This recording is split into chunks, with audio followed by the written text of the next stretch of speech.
नमस्ते दोस्तों, मैं हूं आपका दोस्त भगवती प्रसाद पुरोहित एडवोकेट। और आज के वीडियो में हम समझने वाले हैं कि बहुत पुराना दस्तावेज है तो नामांतरण कैसे होगा। तो देखिए, कौन कौन से दस्तावेज रहते हैं जो बहुत पुराने हो जाते हैं तो उनके नामांतरण की प्रक्रिया में थोड़ी सी परेशानी आती है, लेकिन उनका नामांतरण हो जाता है। तो आज के वीडियो में हम समझने वाले हैं कि अगर कोई दस्तावेज जो है वो बहुत पुराना हो चुका है, जैसे कि कोई विक्रय पत्र है या दान पत्र है या विनिमय पत्र है या हक त्याग है, इस प्रकार का कोई रजिस्टर्ड दस्तावेज है और वह काफी पुराना हो चुका है, तो उसका नामांतरण कैसे होगा, आवेदन कहाँ लगेगा, उसके लिए क्या कानून है, कौन कौन से दस्तावेज साथ में लगाने चाहिए और किसको उसमें पक्षकार बनाना चाहिए, और ऐसा नामांतरण करवाने में कितना दंड हो सकता है या कितना खर्च लग सकता है, इसके लिए आवेदन कहां पर लगेगा और कौन व्यक्ति उसके लिए आवेदन पेश कर सकता है। तो ये सब कुछ आज के वीडियो में हम जानने वाले हैं। आपने चैनल को सब्सक्राइब नहीं किया तो चैनल को सब्सक्राइब कर लीजिए, बेल आइकन को प्रेस कर दीजिए और इस वीडियो को फटाफट लाइक कर दीजिए, क्योंकि इस चैनल के माध्यम से आपको मिलती है सरल आसान भाषा में कानून की नई नई जानकारी। तो आइए वीडियो को शुरू कर लेते हैं। देखिए दोस्तों, हम समझ लेते हैं कि यहाँ पर जैसे यह एक खेत है, इस खेत को मान लेते हैं कि यह जो व्यक्ति है अनिल है, इस अनिल ने इस महेश को विक्रय किया है। क्या किया है? विक्रय किया है। तो इस प्रकार का जो अंतरण रहता है वह विक्रय पत्र की श्रेणी में आता है। वह विक्रय पत्र के माध्यम से इस प्रकार का अंतरण किया जा सकता है। या अगर यह खेत है और ये सरकारी कागज में खसरा B1 में इस अनिल के नाम से है और ये अनिल जो है इस खेत को, इस महेश को दान करना चाहता है, तो इसके लिए एक दान पत्र होता है जिसका रजिस्ट्रेशन जरूरी है। ठीक है। इसी तरीके से अगर यह अनिल जो है ये इस खेत को विनिमय के माध्यम से इस महेश को देना चाहता है, तो इसका जो डॉक्यूमेंट होगा, जो दस्तावेज होगा, वह रजिस्टर्ड दस्तावेज होगा और वह विनिमय कहलाएगा। और अगर इस खेत में इस अनिल का और महेश का दोनों का नाम है और ये अनिल जो है अपना हिस्सा इस खेत में छोड़ना चाहता है और अपना हिस्सा इस महेश अकेले को देना चाहता है, अर्थात इस पूरे खेत को इस महेश के नाम पर करना चाहता है, तो इस प्रकार का जो दस्तावेज होगा और वह रजिस्टर्ड दस्तावेज होगा और वह हक त्याग नाम से कहलाएगा। लेकिन अगर ये दस्तावेज जो है यह पुराने हो जाते हैं, काफी पुराने हो जाते हैं, तो ऐसी स्थिति में इनका नामांतरण कैसे होगा। तो देखिए, मध्य प्रदेश भू राज्य संहिता की धारा 109 की उपधारा 1 जो है इसमें स्पष्ट आया है कि अगर किसी भी संपत्ति में, अर्थात जो कृषि भूमि है या कोई राजस्व की भूमि है, तो उस भूमि में अगर किसी व्यक्ति को अपना हक अर्जित हो जाता है, तो उसकी रिपोर्ट जो है तहसीलदार महोदय के समक्ष या पटवारी महोदय के समक्ष हक अर्जन से 6 माह के भीतर रिपोर्ट प्रस्तुत करना जरूरी है। अर्थात जैसे इस अनिल ने इस महेश को यह भूमि विक्रय की है, तो इस महेश की ड्यूटी बनती है कि यह 6 माह के भीतर तहसीलदार महोदय को या पटवारी महोदय को उस हक अर्जन की, अर्थात अगर विक्रय पत्र के माध्यम से प्राप्त की है तो विक्रय पत्र की, दान पत्र के माध्यम से प्राप्त की है तो दान पत्र की, या विनिमय पत्र के माध्यम से प्राप्त की है तो विनिमय पत्र की, या हक त्याग के माध्यम से इस महेश ने इस जमीन को प्राप्त किया है, तो उस हक त्याग की जानकारी तहसीलदार महोदय को या पटवारी महोदय को देगा। लेकिन अगर 6 माह में ये महेश जो है ये तहसीलदार महोदय को जानकारी नहीं दे पाता है, तो ऐसी स्थिति में उस दस्तावेज का, अर्थात उस विक्रय पत्र का, दान पत्र का, विनिमय पत्र का या हक त्याग पत्र का नामांतरण किया जा सकता है। लेकिन उसके लिए जो है वो प्रक्रिया कुछ अलग रहती है। कई बार ऐसा होता है कि वह दस्तावेज जो है वो काफी पुराना हो जाता है और उसमें जो विक्रेता रहता है या दान पत्र दाता जो रहता है या विनिमय करने वाला रहता है या हक त्याग करने वाला व्यक्ति जो रहता है, उसकी कई बार मृत्यु हो जाती है। जैसे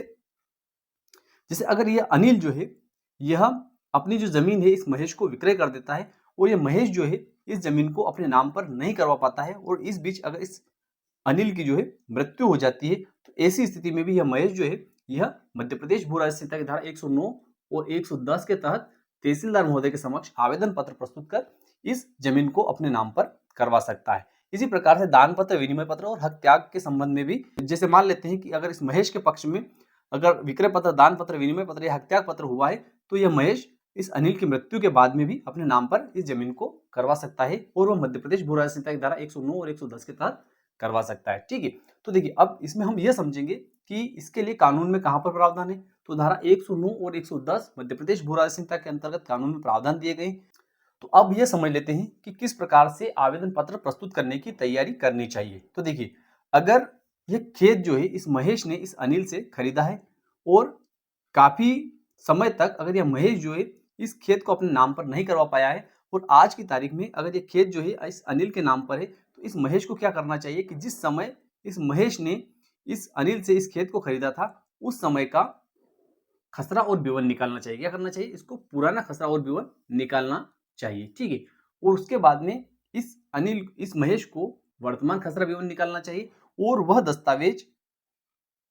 जिसके माध्यम से इस महेश को इस खेत में हक अर्जन हुआ है, अर्थात विक्रय पत्र हो सकता है, दान पत्र हो सकता है, विनिमय पत्र हो सकता है या हक त्याग हो सकता है, उस दस्तावेज की प्रमाणित प्रतिलिपि या असल प्रतिलिपि की छाया प्रति भी इस महेश को उस आवेदन पत्र के साथ में लगाना चाहिए, ठीक है। अगर मान लेते हैं कि इस अनिल की मृत्यु हो गई है और इस अनिल ने विक्रय पत्र, दान पत्र, विनिमय पत्र या हक त्याग इस महेश के पक्ष में किया है, तो ऐसी स्थिति में इस महेश को इस अनिल के जितने भी वारिस है उन वारिस को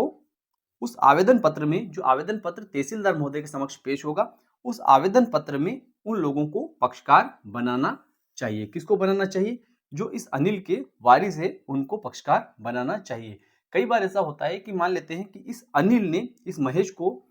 किसी प्रकार से यह भूमि जो है अंतरित की है, जैसे विक्रय पत्र, दान पत्र, विनिमय या हत्या के माध्यम से अंतरित की है, और यह अनिल जो है इसकी भी मृत्यु हो जाती है और यह महेश जो है इसकी भी मृत्यु हो जाती है। तो ऐसी स्थिति में महेश के जो वारिस रहते हैं वे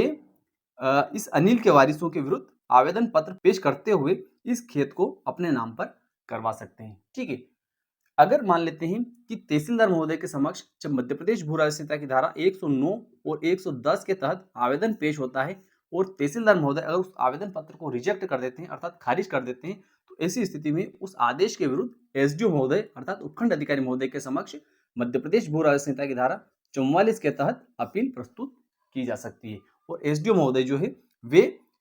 इस खेत को, जो भी व्यक्ति है, जैसे मान लेते हैं महेश है, तो इसके नाम पर या इसके जो वारिस है, इस महेश की मृत्यु के बाद में इसके जो वारिस है वे अपने नाम पर उपखंड अधिकारी महोदय के समक्ष अपील प्रस्तुत करते हुए करवा सकते हैं, यदि तहसीलदार महोदय ने उनका नामांतरण रद्द कर दिया है। तो देखिए यहाँ पर एक महत्वपूर्ण बात और है कि जब भी कोई व्यक्ति किसी भूमि को क्रय करता है या दान पत्र के माध्यम से प्राप्त करता है या विनिमय पत्र के माध्यम से प्राप्त करता है या हत्या के माध्यम से प्राप्त करता है और वह उस दस्तावेज के निष्पादन से 6 माह के भीतर अपना नामांतरण उस जमीन पर नहीं करवा पाता है, तो ऐसी स्थिति में 6 माह के बाद में तहसीलदार महोदय जो है वे अधिकतम किसी भी व्यक्ति पर 5,000 रुपए तक का अर्थदंड अर्थात शास्ति अधिरोपित कर सकते हैं। 5,000 से अधिक की शास्ति अधिरोपित नहीं कर सकते, इसलिए आपका नामांतरण तो होगा लेकिन आपके ऊपर किसी प्रकार की शास्ति जो कि 5,000 से अधिक नहीं होगी वह अधिरोपित की जा सकती है। तो मैं विश्वास रखता हूं कि आज का वीडियो आपको अच्छा लगा हो तो इस वीडियो को लाइक कर दीजिए, अधिक से अधिक लोगों तक इसको शेयर कर दीजिए। फिर मिलते हैं अगले वीडियो में, तब तक के लिए जय हिंद, जय भारत।